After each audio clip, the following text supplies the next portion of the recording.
Very good evening. You're watching Primetime News on TV1. For the News First team, I'm Mariam Ganavijaya. We start off with a look at your headlines.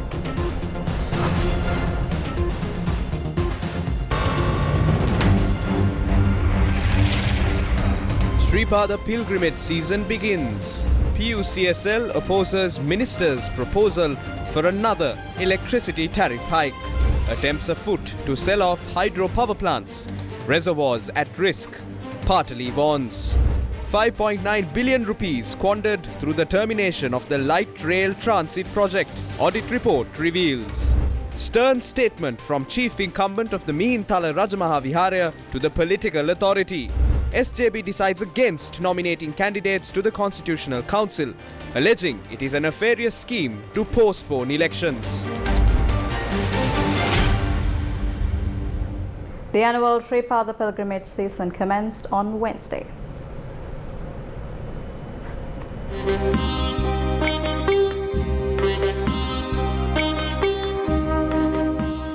At the auspicious time on Tuesday, the process to place the Sadhatuka relic and the statue of Lord Saman at the Sripada temple commenced from the Galpottevela Rajamaha Viharaya in Palmadulla. 4 separate motorcades carried these holy relics and statues from the Galpottevela Rajamaha Viharaya to the Sripada holy site. One motorcade proceeded from Nallatanya Hatton, another proceeded from Bhagavantalawa Balangoda. The third proceeded from Palabadda Ratnapura, while another motorcade proceeded from Eratna Kuruvita. The sacred relic and the statue were placed at the Sripada under the auspices of the chief incumbent of the Sripada Rajamaha Viharaya, Venerable Bengamwe Dhammadinna Thera. Do not cause harm to the environment and the animals. Even your clothing has to be respectful. Ensure that your conduct respects the gods. The Sripada pilgrimage season that opened on Wednesday will end on Vesak Poya Day in 2023. The final full moon Poya Day, the Uduap full moon Poya, was marked today with multiple religious events across all temples in the island. Devotees flooded the temple of the sacred tooth relic, the Attamastana, and other places of worship. Uduap Poya is the last full moon Poya Day of the year and commemorates the arrival of the Sangamitta Theri in Sri Lanka with a bow sapling from the sacred Jayasri Mahabodhi in India during the month of Uduap. It was also during Uduap Poya that the Meheni Sasana was also inaugurated in the country. In the meantime, the United Nations says that 6.2 million people, including 2.9 million children, are in urgent need of humanitarian assistance in 2023. The latest UNICEF report on humanitarian action for children 2023 says that in a context of soaring inflation, heightened income insecurity and scarce availability of essential products, families are unable to meet their basic needs. While 5.3 million people were already skipping meals as a coping strategy, this number is expected to increase drastically in the coming months with the combined impact of climate-induced natural hazards and a political impasse. 66,000 people are severely acute food insecure. 2 in 5 households spend more than 75% of their expenditures on purchasing food, leaving little to spend on health and education. Many families have exhausted their savings and are struggling due to crippling inflation. It added that school attendance is frequently low among students and teachers, particularly those in rural schools, due to transportation issues, economic challenges and limited provision of school meals, which discourages school attendance. Child protection issues increased significantly in 2022, especially in rural and estate areas. Children face protection challenges, with more parents seeking to admit them to childcare institutions due to increasing food insecurity, poverty and internal and external labor migration. Argentina's Vice President Cristina Fernandez de Kirchner were found guilty of corruption in federal court on Tuesday in a case dating back to when she was president. Now, she is the wife of former Argentinian President Nestor Kirchner. A 3-judge panel sentenced Cristina Fernandez to 6 years in prison and a lifetime ban from holding political office. Prosecutors say she worked with others to skim nearly $1 billion from fake contracts and bogus construction of 51 public work projects when she was president. Cristina Fernandez served as Argentina's president between 2007 and 2015 and masterminded a political comeback in 2019, running for vice president with Alberto Fernandez. Cristina Fernandez denies any wrongdoing and spoke right after the verdict, saying she's the target of the judges, whom she called a mafia running a parallel party bent on keeping her out of office. Cristina will not be jailed while appealing the verdict, which could take years. This verdict is the first time Fernandez has been convicted. She has previously been charged in numerous other cases in which she was either acquitted before the case went to trial or the cases were dismissed. These include accusations that she colluded with Iranian government to cover up Tehran's involvement in a 1994 bomb attack in which 85 people were killed at the Amia Jewish Culture Center. The most recent case against her is the notebook scandal, in which she is alleged to have awarded public works contracts in exchange for kickbacks. In more international news, a jury in Manhattan has found former US President Donald Trump's company guilty of a long-running criminal tax fraud scheme that lasted into his presidency.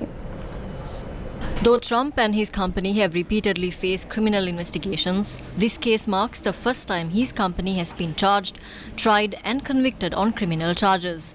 Trump built his political brand in large part on his claim that he was an aggressive and successful businessman. In all, the jury found two entities controlled by Trump guilty on 17 counts of criminal tax fraud and falsifying business records, the maximum penalty of $1.6 million. Prosecutors had previously secured a guilt plea last summer by Trump's former longtime chief financial officer, Alan Weisselberg, who became the star witness of the prosecution in the case. During the course of the trial, outside the four walls of the courtroom, Trump declared he was running for president and frequently lambasted Manhattan District Attorney Bragg on social media. Prosecutors urged that by compensating top executives, the Trump organization was able to save significant amounts of money. Drawing your attention back to some news from here at home, Sri Lanka's Minister of Power and Energy, Kanchana Wijesekara, said a decision was reached by the Ceylon Electricity Board to introduce paperless bills and receipts to all customers from January 2023. He tweeted this on Wednesday following a meeting with the AGMs and DGMs of CEB, where steps to reduce expenses and costs were discussed. Sri Lanka's Minister of Power and Energy, Kanchana Wijesekara, said, following a meeting with the AGMs and DGMs of CEB, that instructions were given to hold the ongoing construction work of the CEB's new headquarters.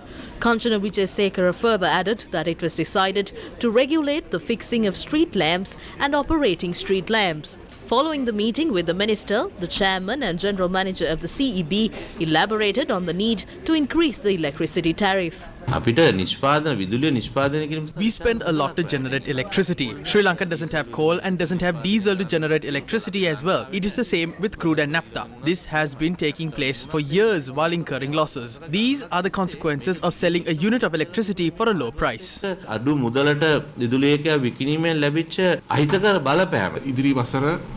We have to adopt a cost recovery tariff. The plan for the next year will follow government policy. How are we to continue without power cuts and without treasury support? We will carry forward the proposal.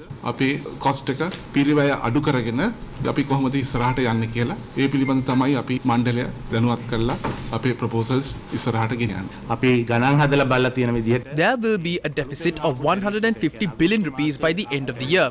Operations for the coming year will be a challenge.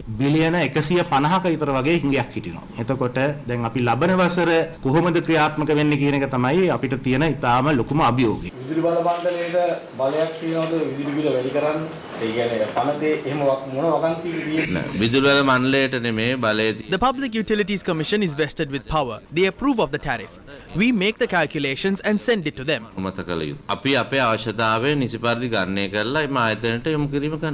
The Public Utilities Commission of Sri Lanka says it cannot allow raising electricity tariffs. The political authority is attempting to incite fear among the people with lengthy power cuts. Those who need to be afraid are not the people, but the politicians. What happened to the President and Finance Minister who cut power for 7 to 8 hours a day earlier this year? People should not be afraid. As the PUCSL, we always propose alternatives. The political authority says it cost 400 billion rupees to generate 4,500 gigawatts per hour from fuel, but it cost only 12 billion to generate the same amount using hydropower. If the political authority and other institutions cannot understand this, we cannot solve the issue. If the electricity tariff needs to be raised, it needs to be justified. The PUSL has the power. තේරුම් ගන්න බැයි නම් හිතන මේ ප්‍රශ්න විසඳීමේ හැකියාවක් නැහැ අපි කියන්නේ විදුලි බිල සාධාරණ වැඩි කරන්න ඕන නම් ඒ සඳහා යෝජනාවක් කරන්න ඕන අපිට තමයි සම්පූර්ණ බඩේ තියෙන්නේ. The Ceylon Electricity Board Engineers Union, in a letter to the General Manager of the CEB, notes that as per the prevailing law in Sri Lanka, the power to increase or decrease the electricity tariff is with PUCSL, and such an authority cannot be overthrown by a cabinet decision. It said that the decision to reduce the electricity tariff in 2014 by 25% was taken by a politician, and the CEB has been suffering from the consequences of that decision. Former Sri Lankan Minister of Power and Energy claims the CEB is not making losses. We are not prepared to pay the rate imposed by the Treasury or the CPC. They are making massive profits. In October, the CEB made a profit of 2.8 billion rupees. How can they say that they are making losses? October මාසේ විතරක් මා වගකීමෙන් කියනවා රුපියල් මිලියන 2840ක් මේ විදුලි බගාස්තු අසාමාන්‍ය විදිහට වැඩි කිරීම නිසා සල්ලි ඇවිල්ලා තියෙනවා. එතකොට කොහොමද පාඩුයි කියන්නේ? The former minister also commented on the attempts being made to sell power plants, claiming that they are making losses. Lanka විදුලි බල මණ්ඩලය The CEB and its affiliated institutions are to be separated into 18 companies and 4 individual entities. The cabinet has approved the report on this. The most dangerous factor is that they are trying to privatize the water supply. Then water will not be released to Colombo and they will use it to generate power. So what will happen to the people of Colombo? What will happen to the farmer if they decide to continue with power generation and not release water for the harvesting season? මහවැලියේ වික්ටෝරියාව අපි දිගටම දුවනවා අපිට වැඩක් නැහැ යලකන්නේ මහකන්නේට වතුර දෙන එක කියලා කම්පැනිය කල්පනා කළොත් මොකද වෙන්නේ ගොවියන්ට? The United Left Front says that the current rulers have no mandate to serve the country's resources. ජනවරමක් නැති These bunch of thieves without a mandate cannot take the decision on our motherland. They have no mandate to take decisions about government institutions. They are our common property. Is it their mother's father's estate to sell them? First get the people's mandate saying that they will sell off these entities. If not, you cannot do so. It has been continuously stated that the increase in oil prices is also a reason for the increase in electricity tariffs. But now the price of a barrel of crude oil in the world market is dropping to $70. By last June, the price of a barrel of crude oil in the world market had exceeded $120.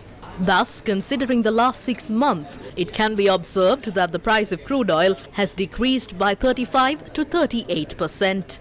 Today, the price of a barrel of Brent crude oil stood at $79, while in the American market, it was around $74. Another reason why the minister proposed to increase the price of fuel as well as the electricity tariff was the forecast that rains will decrease next year. Will there be a decrease in rainfall? They assume that there will be a drought next year and that there will be no rain like this. If there is a drought, if there is a decrease in rainfall, if the hydroelectricity generated by our power plants is reduced, it is predicted that, on average, the cost of 1 unit of electricity will be 56 rupees and 90 cents.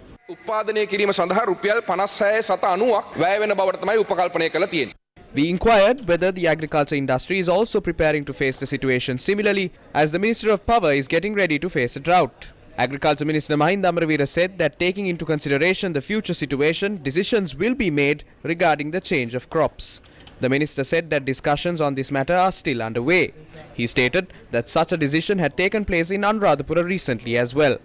However, the director of the Water Management Division of the Irrigation Department, D. Abesirivardhana, stated that the large-scale reservoirs have reached 50% of capacity.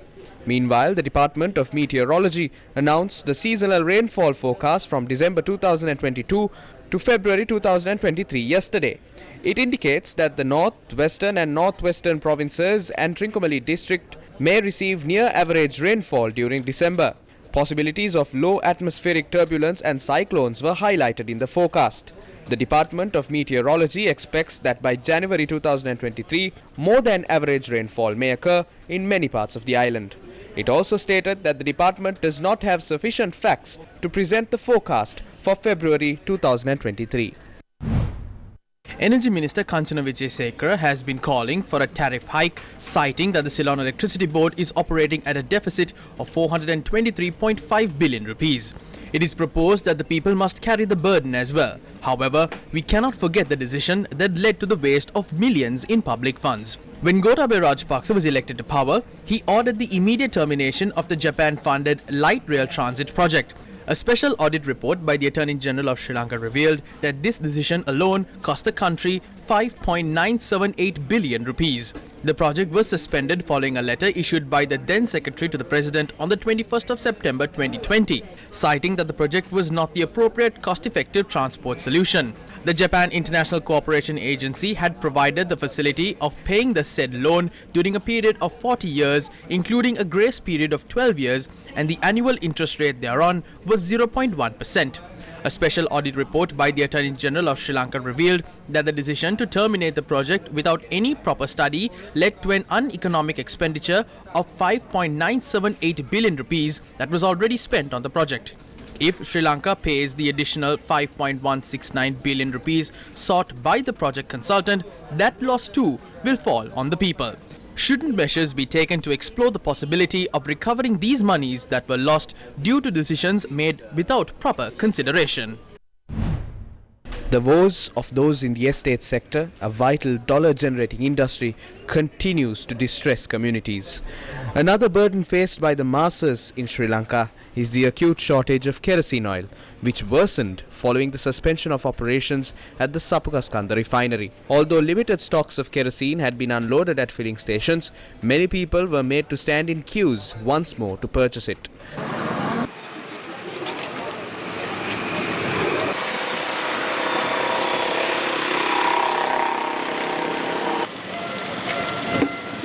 Certain filling stations in the northern province had received stocks of kerosene today.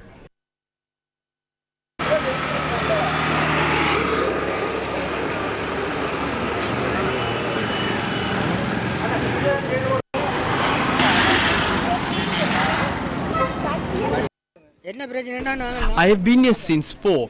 I am about to faint. We are suffering to purchase 8 litres. This is an issue common to most farmers.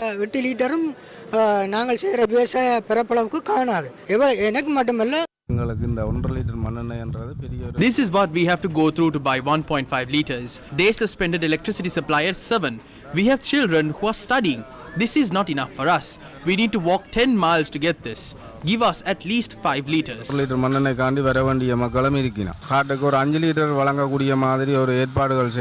Shouldn't responsible authorities place similar importance on addressing the hardships of the suffering masses while also paying demurrage and premiums to oil tankers? Even against the backdrop where the UNICEF has emphasized that 6.2 million Sri Lankans are in dire need of humanitarian assistance, their burdens continue to pile on each day. In the end, the people are left to suffer the consequences of haphazard decisions that have now been classified as economic crimes by the international community.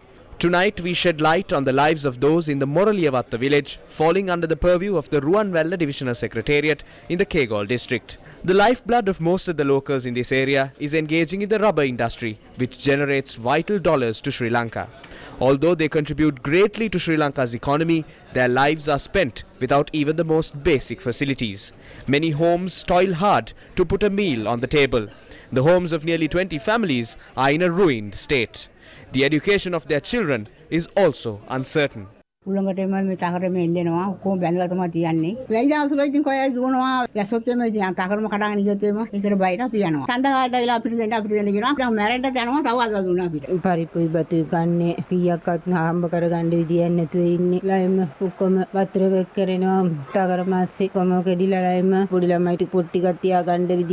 Are these people not at the heart of the export agriculture industry, bringing in essential foreign revenue to our country?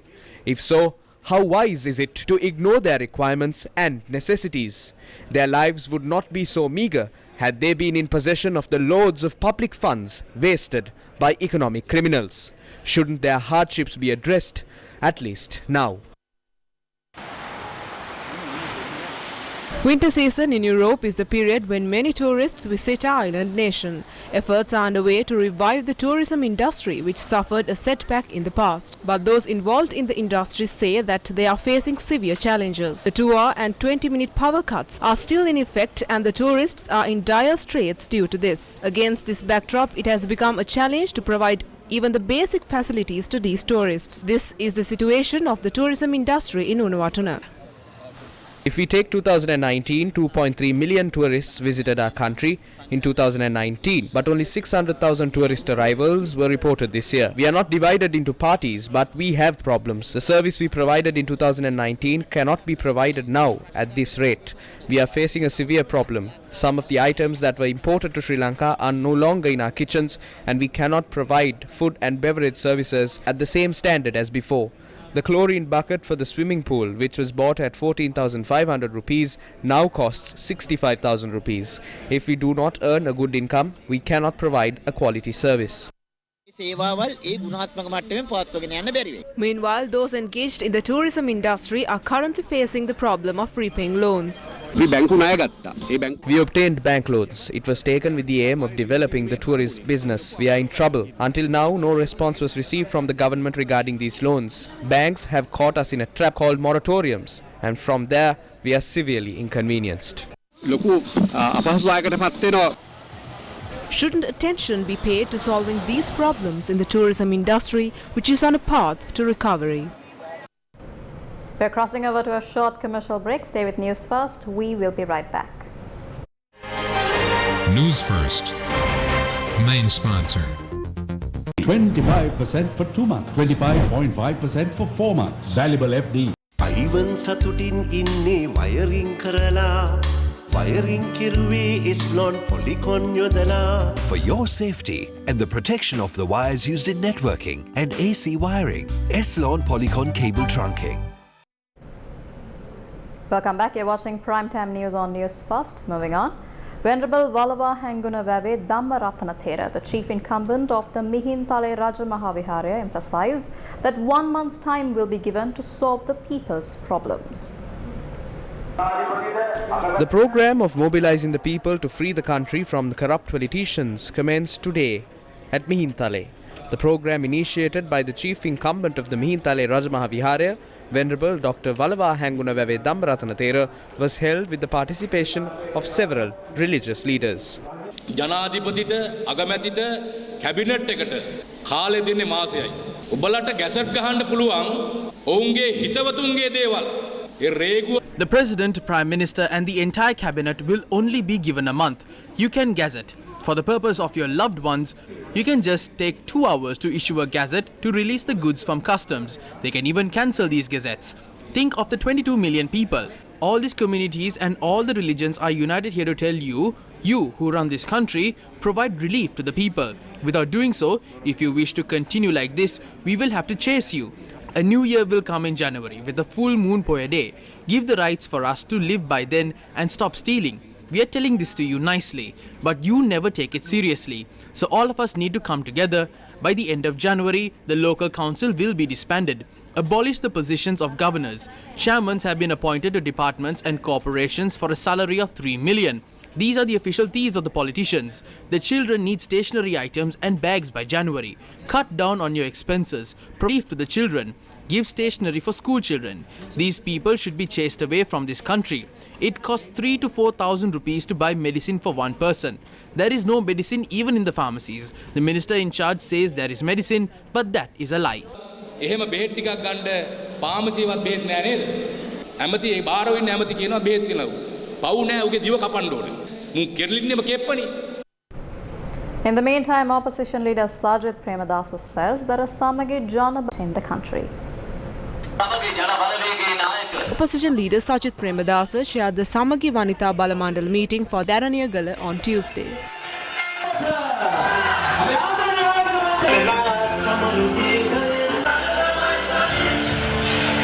අද රට බංකොලොත් වෙලා එක පවුල් පරපුරක් මේ රට බංකොලොත් කරලා The country was made bankrupt by one single family. At the end, the people are the ones who are suffering. The government is trying to cover up the theft committed by the Rajapaksas. Under our government, we will recover every single cent looted from the country and use those funds to enable the people to survive.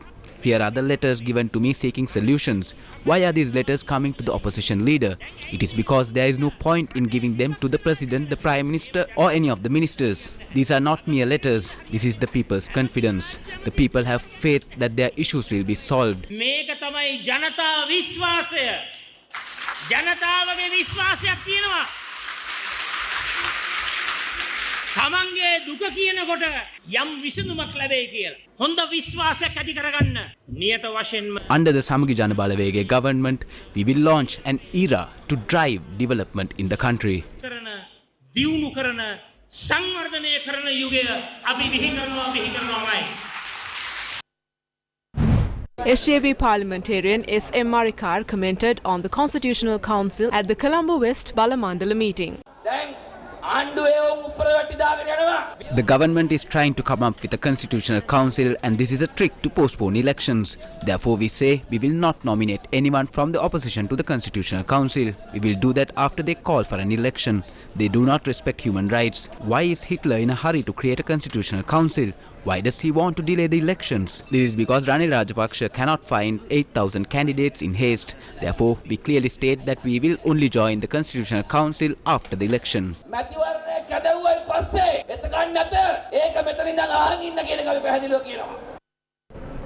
More news follows after this short commercial break. Stay tuned. A trusted place for your fixed deposit. Valuable FD, 25% for 2 months, 25.5% for 4 months. Valuable FD, the symbol of stability. The government initiative to support the people of Sri Lanka who have been battered by the economic crisis this Christmas season continued on Wednesday. Gammadda launched a program to deliver dry rations to the families that are worse affected by the country's economic crisis to bring joy this Christmas season. Selected low-income making families living in the Arunudayagama in Vevala, a remote area in Dabulla, were delivered dry ration packs by Gammadda. This program will take place throughout the month of December, covering all 25 districts in Sri Lanka. In more local developments, the Colombo court on Tuesday remanded a 41-year-old man for his involvement in a kidney transplant racket. The man is said to have scammed unsuspecting donors and recipients through the racket, where transplants are said to have taken place at a leading hospital in Colombo. Western Hospital, located on Kota Road, Boralla, in a statement said that in no circumstances has it been involved nor would ever be involved in any manner whatsoever in organ trafficking or the smuggling of organs. The statement came after the main suspect was remanded and the court imposed an overseas travel ban on the chief medical officer and 5 directors of the hospital pending an investigation. It adds that media reports and sensationalism surrounding the issue has been both malicious and false. Western Hospital said that it will support any legitimate investigation carried out in the usual course. And that's a wrap of your news for tonight, but do stay tuned to News First as Face the Nation is coming up next. For the News First team, I'm Mariam Ganujaya. Good night and take care.